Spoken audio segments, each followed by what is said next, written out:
que yo más destacaría es todo lo que se ha concentrado en China, ¿no? Diciendo que pues es un país del que se debe aprender a manejar pues su economía, ¿no? Y a darle al mundo, exportarle al mundo sus productos.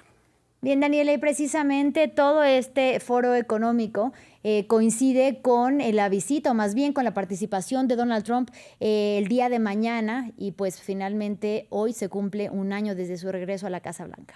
Así es, Donald Trump no iba a Davos desde su anterior mandato. Joe Biden alcanzó a ir un par de veces, 1 o 2 veces, pero esta vez es bien interesante porque, como usted lo dice, se cumple un año desde que Donald Trump llegó a la Casa Blanca. Podrá ser muy común verlo en reuniones de alto nivel, al margen de este encuentro de líderes económicos y políticos más grande del mundo, Davos, en donde además no lo han recibido calurosamente en las calles, como vemos en las imágenes, varias protestas en esta ciudad alpina suiza. Trump señala con frecuencia las inversiones realizadas por los ricos y poderosos como señales de un crecimiento económico futuro, y para animar a los multimillonarios, como lo decíamos, durante su primer mandato impulsó políticas sobre inteligencia artificial, regulación financiera, entre otros, que pueden beneficiarlos, junto con recortes de impuestos y menores cargas regulatorias.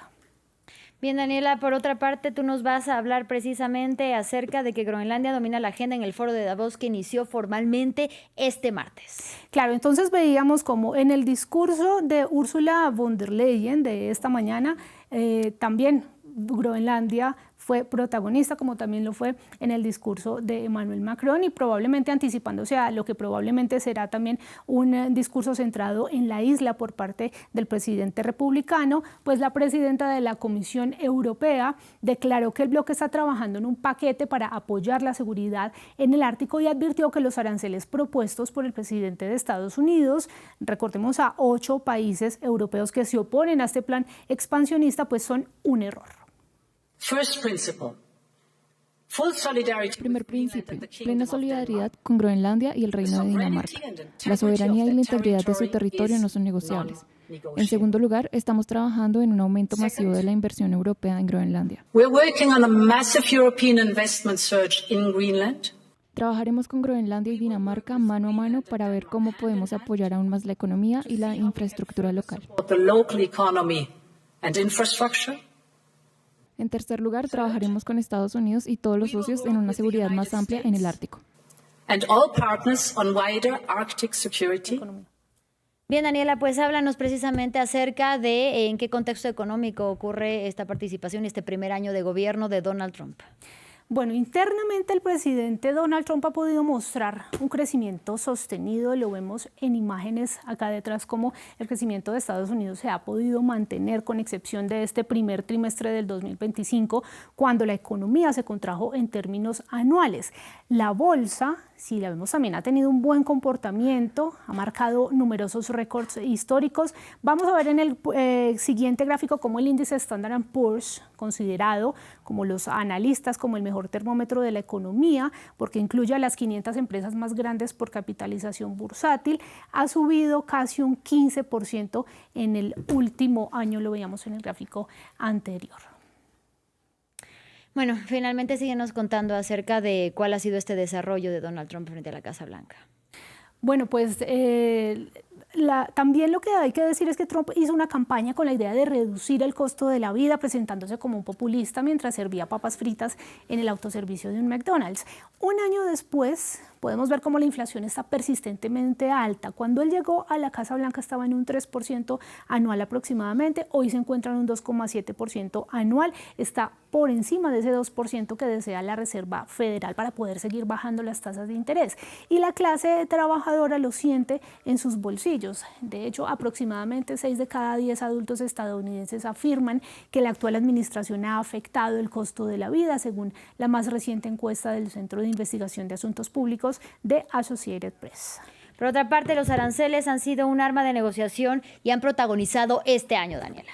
Claro, entonces veíamos cómo su más reciente amenaza fue hace apenas unas horas. Dijo que el vino y el champán francés se someterían a gravámenes del 200% si el gobierno no aceptaba unirse a su iniciativa de paz. Días antes usó la misma retórica con 8 países europeos que se oponen a su plan de controlar Groenlandia, y así lo ha hecho durante todo este año con diferentes países y situaciones, casi todas políticas, vale mencionar. A veces sus advertencias se cumplen, otras veces no. Veamos el informe. Desde su regreso a la presidencia de Estados Unidos hace un año, Donald Trump amenaza regularmente con imponer aranceles aduaneros. Hasta ahora, el presidente estadounidense utilizaba esta estrategia principalmente en el marco de enfrentamientos económicos. El sábado, en el contexto del litigio sobre Groenlandia, que enfrenta a Estados Unidos y Dinamarca, se utilizó explícitamente con fines políticos. Se materialicen o no, estas barreras comerciales se han convertido en uno de los medios de presión de la Casa Blanca, en particular cuando otros países, aliados como rivales, no se alinean con los intereses estadounidenses o con su estrategia diplomática.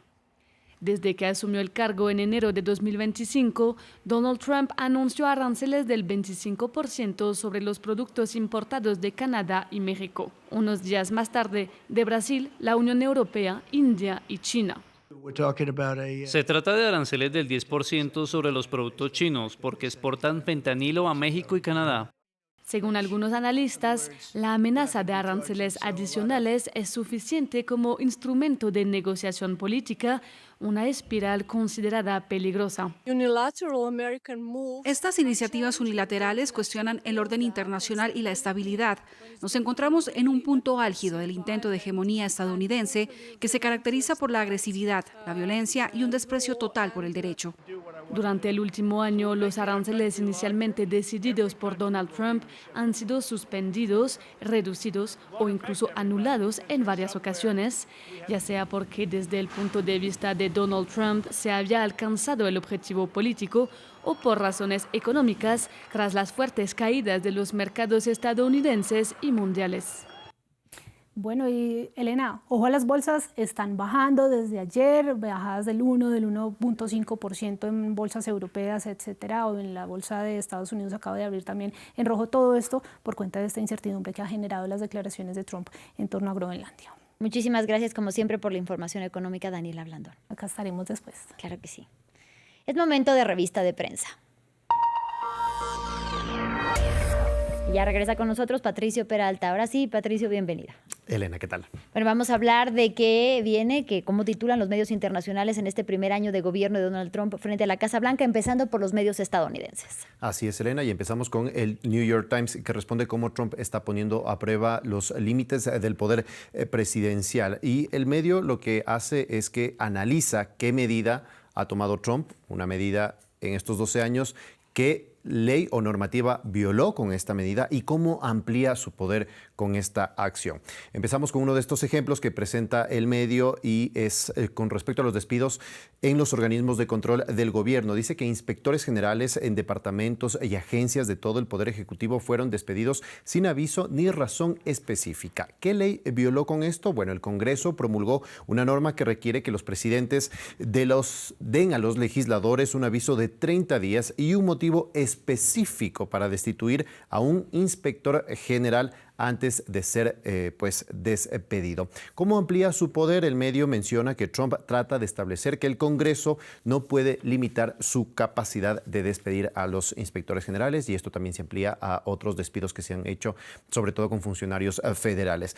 Otro ejemplo, las investigaciones criminales directas, dice el New York Times. Trump ordenó al Departamento de Justicia que procese a sus adversarios políticos, entre ellos el ex director del FBI y la fiscal general de Nueva York. La norma establece que es el Departamento de Justicia el que debe de tomar decisiones independientes y no lo que diga la Casa Blanca. ¿Y cómo amplía su poder? Pues utilizando al Departamento de Justicia justamente como un instrumento de venganza, señala New York Times. Y hay más ejemplos: las universidades como objetivos, el desmantelamiento de las agencias gubernamentales, la imposición de aranceles, enviar migrantes detenidos a la cárcel de Guantánamo, acelerar acelerar las deportaciones, cancelar visas a estudiantes porque no comparten los discursos que ellos han emitido. Todas estas medidas que he mencionado han sido violadas, han violado una normativa o una ley, señala el medio. Pero también hay acciones que han violado el derecho internacional y explica, por ejemplo, la orden de atacar embarcaciones en alta mar. Dice que son ilegales, la captura de Nicolás Maduro o bombardear Irán, entre otras. Ahora vamos con Axios, que establece 8 puntos que cambiaron a Estados Unidos. El primero, y esto preguntándoles a los expertos que cubren justamente estos diferentes temas. Los que cubren la Casa Blanca, por ejemplo, dijeron que la captura de Nicolás Maduro fue muy importante en estos 12 meses y que esto ahora le impulsa justamente a tomar Groenlandia. Quienes cubren el Congreso señalan la fidelidad de los republicanos en ambas cámaras que le permiten pues continuar con su plan y sus políticas. En economía, dice el medio, Trump ha dejado claro que utilizará todo el peso del Estado para moldear los resultados económicos a su favor. En cuarto y quinto punto, que se refiere a negocios y tecnología. Primero, por un lado, impulsa a un sector corporativo a modo de Estados Unidos primero, menciona el medio, permitiendo que ya en temas de tecnología, por ejemplo, específicamente, se desarrolle este sector casi sin permisos.